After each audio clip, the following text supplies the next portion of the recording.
Hello friends, welcome back to my page Devika spring side of life. तुम्ही सगळे कसे आहात? आय होप तुम्ही सगळे मजेत असाल. सो हा व्हिडिओ बघा. मेरी उस माँ को जिसका राजनीति से कोई लेना देना नहीं, जिसका शरीर भी अब नहीं है,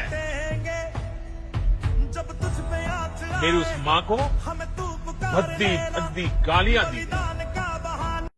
सो अगदी बरोबर आहे फ्रेंड्स. प्रोटेस्ट किंवा मत व्यक्त करणं हा प्रत्येकाच्या जीवनाचा हक्क आहे. पण तो करताना आपली भाषा आणि मर्यादा सोडणं अगदी चुकीचं आहे. कुणाच्याही आईबद्दल किंवा व्यक्तिगत पातळीवर जाऊन अपशब्द वापरणं म्हणजे एका प्रकारे आपल्याच आईचा आणि आपल्या संस्कारांचा अपमान करण्यासारखं आहे.